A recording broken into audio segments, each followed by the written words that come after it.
غصہ قرآن و حدیث کی روشنی میں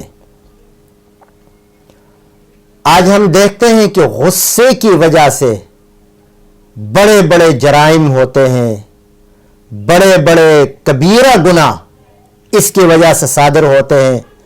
سارے جرائم کا تقریباً جرائم اور گناہوں کی جڑ غصہ ہے۔ آئیے دیکھتے ہیں قرآن و حدیث کی روشنی میں غصہ ہے کیا۔ غصہ دراصل ہر انسان کے اندر اللہ تعالیٰ نے رکھا ہوا ہوتا ہے، یہاں تک کہ انبیاء کے اندر بھی غصہ ہوتا ہے۔ یہ ایک فطری عمل ہے، ایک بشر کے اندر غصے کا ہونا یہ ایک عام بات ہے۔ یہاں تک کہ انبیاء علیہ السلام میں بھی غصے کا عنصر اللہ نے رکھا تھا۔ فرق یہ ہے کہ اس کو استعمال کیسے کرنا ہے، کب کرنا ہے، کس وقت کرنا ہے، اس کا فرق ہے بس۔ اور اسی لیے آپ صلی اللہ علیہ وسلم نے فرمایا اغضب کما یغضب البشر، میں بھی اسی طرح غصہ ہوتا ہوں، مجھے بھی غصہ آتا ہے جس طرح عام لوگوں کو غصہ آتا ہے۔ اور قرآن کریم میں اللہ تعالیٰ نے غصہ پی جانے والوں کی تعریف کی ہے، فرمایا کہ والکاظمین الغیظ والعافین عن الناس، وہ لوگ بہت اچھے ہیں، وہ لوگ بڑے نیک ہیں جو اپنے غصے کو پی جاتے ہیں، غصے کو کنٹرول کرتے ہیں، یہ ایک اچھی صفت ہے ان کی، اور لوگوں کو معاف کرتے ہیں۔ اور دوسری آیت میں فرمایا والذین یجتنبون کبائر الاثم والفواحش وَإِذَا مَا غَضِبُوا هُمْ يَغْفِرُونَ، اللہ کے نیک بندوں کی ایک صفت یہ بھی ہے کہ جو کبیرہ گناہوں سے پرہیز کرتے ہیں، اجتناب کرتے ہیں، بچتے ہیں، اور جب ان کو غصہ آتا ہے تو معاف کرتے ہیں۔ اور آپ صلی اللہ علیہ وسلم نے فرمایا لَيْسَ الشَّدِيدُ بِالسُّرْعَةِ إِنَّمَا الشَّدِيدُ الَّذِي يَمْلِكُ نَفْسَهُ عِنْدَ الْغَضَبِ، پہلوان وہ آدمی نہیں ہے جو غصے میں پچھاڑ دے، اکھاڑے میں اترے اور پچھاڑ دے پہلوانوں کو، اس کو ادھر گرائے، اس کو ادھر گرائے، کسی کا منہ توڑے، کسی کا ناک توڑے، یہ پہلوان نہیں ہے۔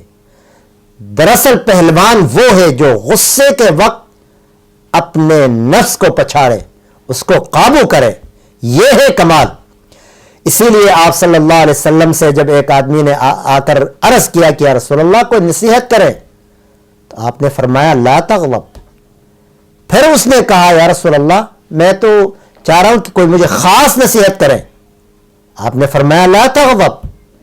تیسری دفعہ بھی آپ نے یہی فرمایا لا تغضب، فردد مرارا، آپ نے بار بار یہ لفظ کہا۔ گویا غصہ نہ کرنا، غصے کو قابو کرنا، موقع محل کے مطابق غصے کا استعمال کرنا، یہی سمجھداری اور دانائی اور عقل مندی ہے۔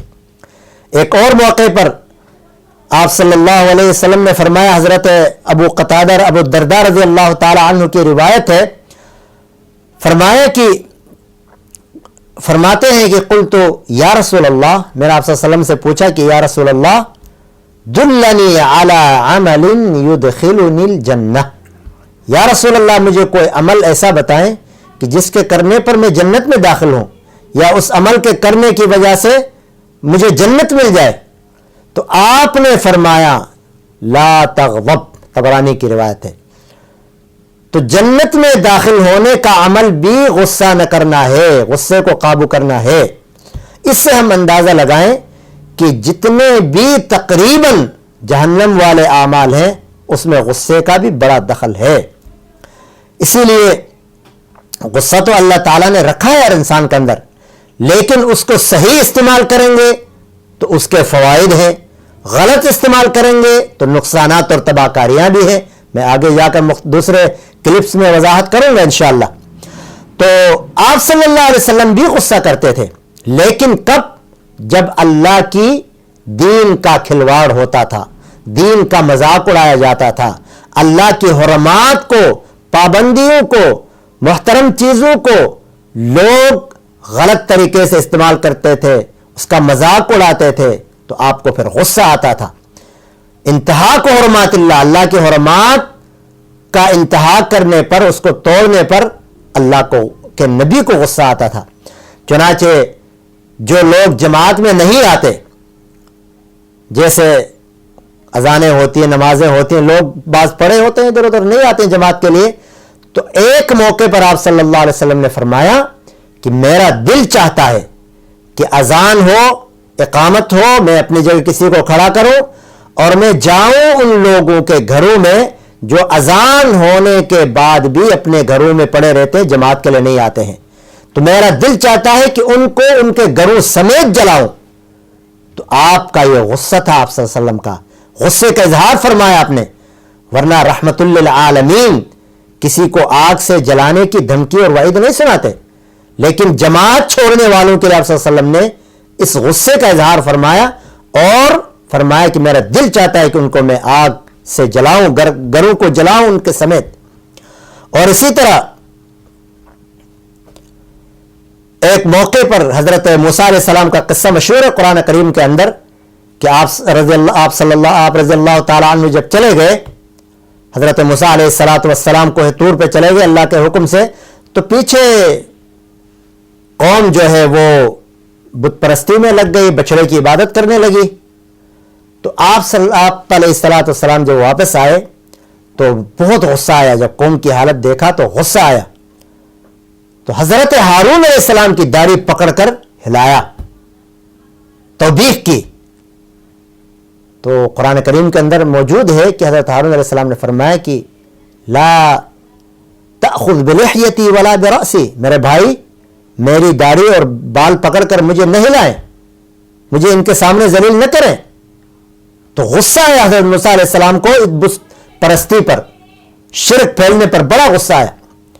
اور اسی طرح ایک موقع پر آپ صلی اللہ علیہ وسلم نے دیکھا کہ کچھ لوگوں کی آوازیں باہر سے اٹھ رہی ہیں، آوازیں بلند ہو رہی ہیں، وہ تقدیر پر بحث کر رہے تھے. تو آپ صلی اللہ علیہ وسلم کو غصہ آیا. اور ایک حدیث کے مطابق کہ آپ صلی اللہ علیہ وسلم کو جب غصہ آتا تو کبھی کبھار ایسا ہوتا کہ آپ کا چہرہ سرخ اور لال ہو جاتا، گویا کہ آپ کے چہرے کے اوپر، آپ کی رخسار کے اوپر انار پھوڑ دیا گیا ہو. آپ غصے میں باہر آئے اور کہا کہ کیا تمہیں اسی کا حکم دیا گیا ہے اور کیا میں تمہاری طرف اسی کے لیے بھیجا گیا ہوں؟ بڑے سخت غصہ ہوئے. تو آپ صلی اللہ علیہ وسلم جہاں بھی دیکھتے کہ اللہ کی دین کا مذاق اڑایا جا رہا ہے، دین کے ساتھ یعنی کوئی دینی حرمات کو اور تقدس کو پامال کر رہا ہے، تو اس موقع پر آپ کو بڑا سخت غصہ آتا تھا. آپ غصے میں آپ کی آنکھیں لال ہو جاتی تھیں، آپ کی رگیں پھول جاتی تھیں، چہرہ مبارک آپ کا سرخ ہو جاتا تھا. تو غصہ بھی ٹھیک ہے، انسان کے اندر اللہ نے رکھا ہے، لیکن وہ صحیح استعمال ہو تو وہ ممدوح ہے، فائدہ مند ہے، قابل تعریف ہے. اور اگر خدا نخواستہ غلط استعمال ہو رہا ہے، بات بات پر غصہ اور غصے میں کسی کا نقصان کریں، کسی کو گالی دیں، کسی کا کچھ کریں، تو پھر وہ مذموم ہے، وہ غلط ہے. اور ایسے غصے سے احتیاط کرنا چاہیے، اجتناب کرنا چاہیے، بچنا چاہیے. اللہ تعالی ہمیں غصے کو صحیح استعمال کرنے کی توفیق عطا فرمائے.